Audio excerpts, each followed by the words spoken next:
Welcome to Kai TV. ఈరోజు మనతో పాటు ఉన్నారు senior journalist and analyst Mallam Ramesh గారు. సార్ నమస్తే సార్. నమస్కారం. ఎస్ సార్, ఇప్పుడు మొత్తం హాట్ టాపిక్ ఏంటి అంటే కంప్లీట్లీ పాలిటిక్స్ నడుస్తుంది కాబట్టి దాని గురించే మాట్లాడదాం సార్. సార్ ఫస్ట్ ఏపీ రాజకీయాలకు సంబంధించి మాట్లాడదాం. అక్కడ బిగ్ లీడర్స్ ముగ్గురు కూడా అంటే కూటమి లీడర్స్ ఎవరైతే ఉన్నారో పవన్ కళ్యాణ్, చంద్రబాబు అండ్ లోకేష్, ఈ ముగ్గురు పోటీ చేస్తున్నటువంటి కాన్స్టిట్యున్సీలో ఎట్లా ఉంది? ఢీ అంటే ఢీ అనే పరిస్థితి ఉందా? త్రిముఖ పోటీ ఉందా లేకపోతే విముఖం ఉందా? ఎట్లా ఉంది సార్, మీ అనాలిసిస్ ఏంటి? ఆంధ్రప్రదేశ్ రాజకీయాలంటే భారతదేశంలో అత్యంత నీచ నికృష్ట రాజకీయాలు అనేది వాస్తవం.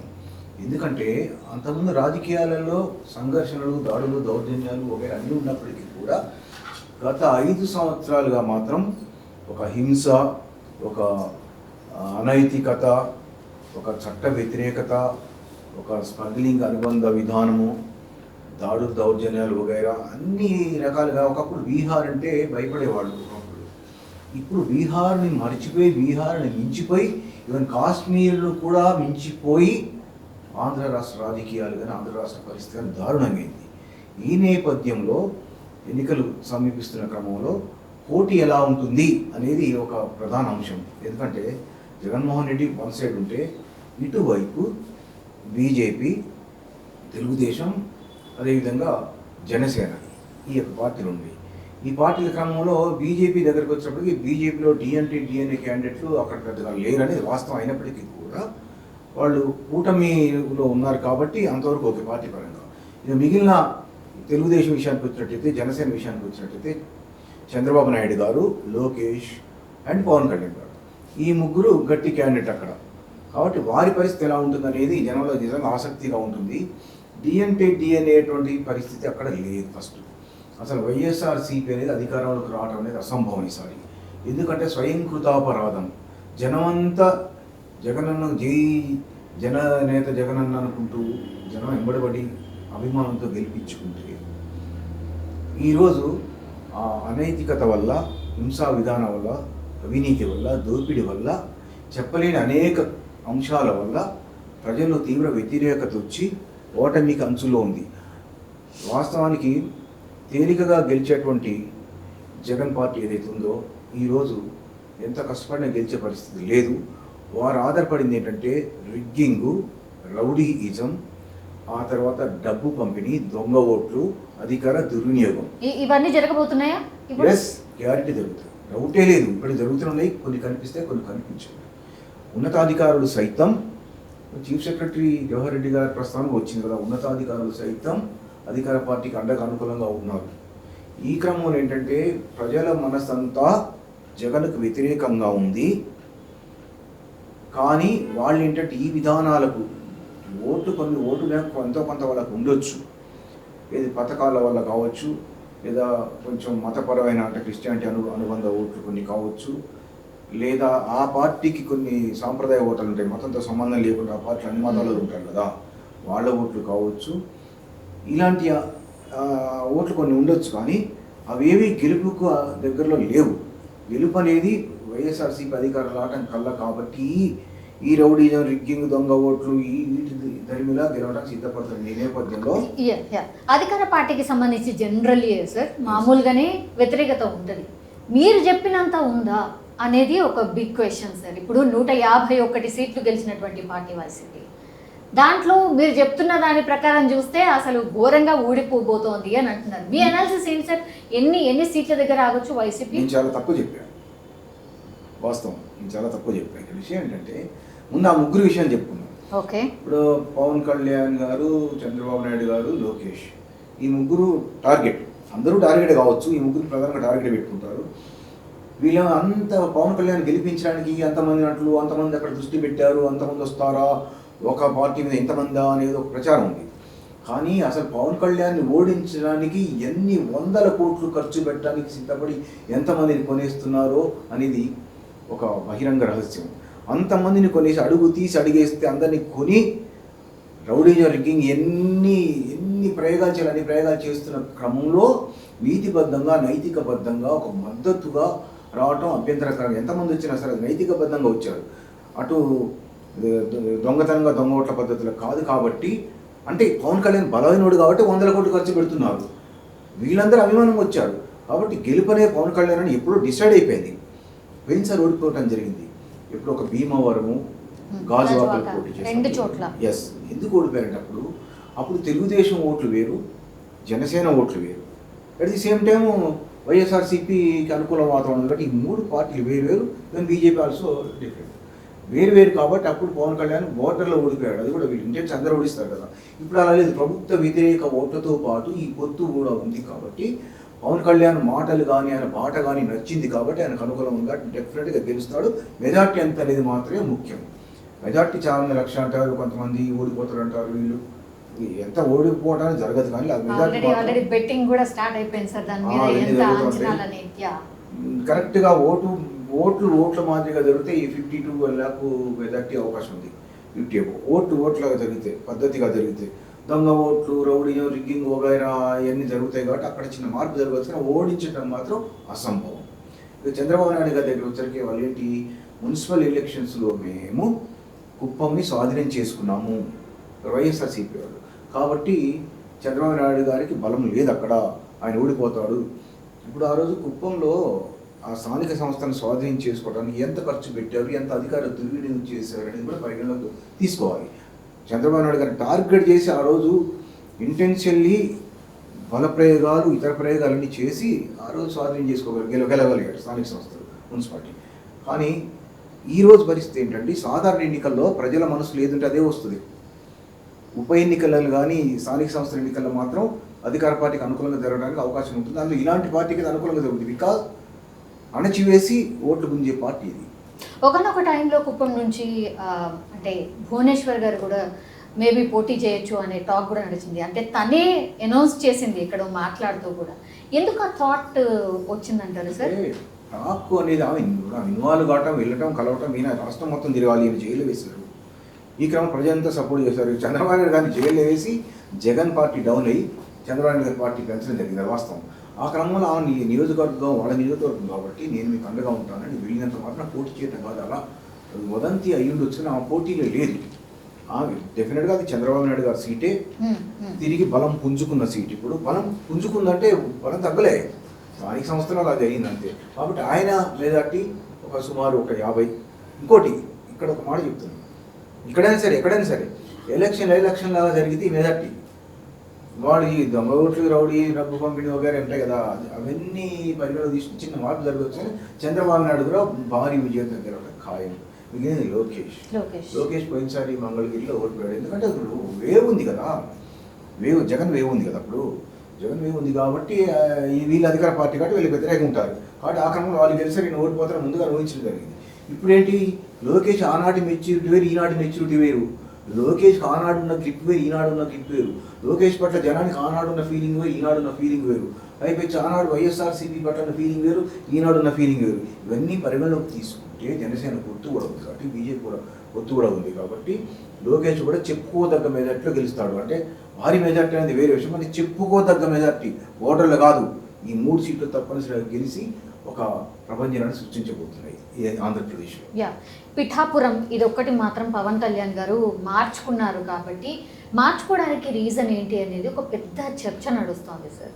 ఎందుకు మార్చుకొని ఉంటారు సార్ మీ అనాలిసిస్? అంటే మార్చుకోకపోవడం అనేది ఏ ఎలక్షన్లో ఎప్పటి పరిస్థితి అప్పుడే ఉంటుంది. ఆల్రెడీ ఒకసారి చేశారు భీమవరంలో, మళ్ళీ అక్కడి నుంచే చేస్తే వాళ్ళు మళ్ళీ పోటీ కోసం చేసినట్టు ఫీలింగ్ ఉండొచ్చు కదా. కాబట్టి కొన్ని 3 పార్ట్ల పొత్తు బ్యాలెన్స్ చేసుకోవాలి. పోయినసారి ఎలక్షన్లు కూడా పరిగణలోకి తీసుకోవాలి. కాబట్టి తన రాష్ట్రం అంతా తనదే అని అనుకున్నప్పుడు తనకి ఎక్కడ అనువుగా ఉంటే, ప్రజలు ఎక్కడ అవసరమని కోరుకుంటే ఆ సందర్భాన్ని బట్టి, ఆ సిచ్యువేషన్ బట్టి తను మార్చుకోవడం జరుగుతుంది. ఇంకా నాకు ఇదే నియోజకవర్గం ఫిక్స్ కాలేదు కదా. చంద్రబాబు నాయుడు కుప్పం ఉంది, మంగళగిరి లోకేష్ అయినా కాకపోయినా ఆయన ఫిక్స్ అయిపోయాడు, పోయినసారి చేశాడు. కాబట్టి జగన్మోహన్ రెడ్డి పులివెందులు ఫిక్స్డ్. ఈ పవన్ కళ్యాణ్ గారికి ఫిక్స్డ్ నియోజకవర్గం అంటే ఏమీ లేదు కదా. లేదు కాబట్టి ఆయన ఎక్కడి నుంచి పోటీ చేయవచ్చు. కాబట్టి తను అనుకోలేని వాతావరణంగా అక్కడ సీట్ని ఎంచుకోవడం జరిగింది. లాస్ట్ టైం మీరు అన్నట్టుగా డిఫరెంట్గా పార్టీస్ అన్ని డిఫరెంట్గా పోటీ చేశాయి కాబట్టి సో గెలుపు ఓటములు కొంచెం అటు ఇటుగా అయ్యాయి. ఇప్పుడు అందరూ కలిసి ప్రభుత్వ వ్యతిరేక ఓటు చీలకుండా ఉండడానికి అని ఈ కూటమితో సహా ముందుకు వస్తున్నారు సార్. సో లాస్ట్ దానికి ఇప్పటిదానికి పూర్తిగా భిన్నంగా ఉండబోతోంది రిజల్ట్ అనేది మీ అజంప్షన్ సార్. ఎంత రావచ్చు అంటే మేబీ ఎన్ని సీట్లు గెలవచ్చు కూటమి అండ్ ఎక్కడ టఫ్ ఉండబోతోంది? కూటమి 100-150 మధ్యలో వస్తుంది పక్క, ఇలాంటి సందేహం లేదు. 100-150 మధ్యలో కూటమి వస్తుంది. ఫిగర్ అనేది కరెక్ట్ ఫిగర్ అని మనం చెప్పి డిస్టర్బ్ చేసుకోవటం వస్తుంది. 100-150 మధ్యలో అధికార పార్టీకి ఈ 50 లోపు, అది 20 కావచ్చు, 15 కావచ్చు, 25 కావచ్చు, 30 కావచ్చు, చిన్నవి కావచ్చు. 50 లోపు అంటే 50 దాకా రాదు. 50 లోపు అంటే 50 అని కాదు అర్థం. 1 to 50 అంటే మరి 1 అని కాదు కదా. కాబట్టి వాళ్ళకు పోటీ దగ్గరికి వచ్చేటప్పటికి కొంచెం రాయలసీమ ప్రాంతాల్లో ఆయన సంబంధించినటువంటి బలాలు అంటే అన్ని అర్థాలు వస్తాయి దీంట్లో.